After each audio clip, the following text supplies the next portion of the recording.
कुंज प्रोडक्शन मधुबनी प्रस्तुत कर रहा है सरोज कुमार ठाकुर जी के सुमधुर आवाज में एक सुंदर संदेवी गीत जिनका लिखने छथि भाई रणवीर आनंद जी और सुनी और मैया नाम के गुणगान करी।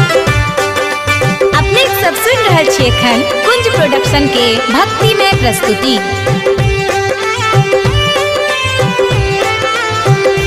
केहन दिन केलो मैया देलो ने ध्यान माहे देलो ने ध्यान मैया कौन विधि हम पूजब नहीं छे हमरा कौन ज्ञान माहे कौन विधि हम पूजब नहीं छे हमरा कौन ज्ञान।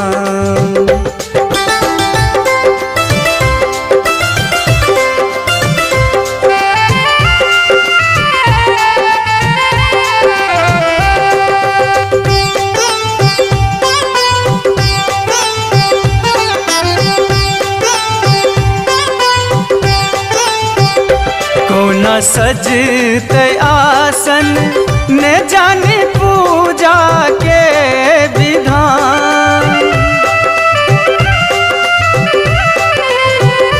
कोना सजते आसन ने जाने पूजा के विधान ने जाने पूजा के विधान माये कोना तै चुनरी नहीं छै रतियो भैर धान माये कोना तै चुनरी नहीं छै रतियो भैर धान।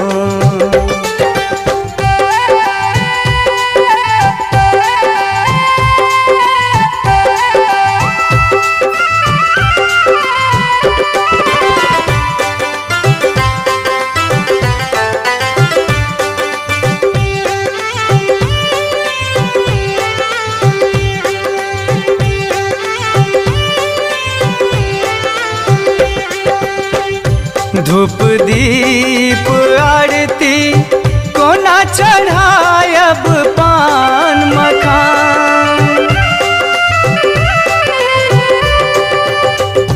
धूप दीप आरती कोना चढ़ायब पान मखान कोना चढ़ायब पान मखान कोना पारब अरिपन आंगन कोना नो तब मिथिला धाम कोना पारब अरिपन आंगन कोना नो तब मिथिला धाम।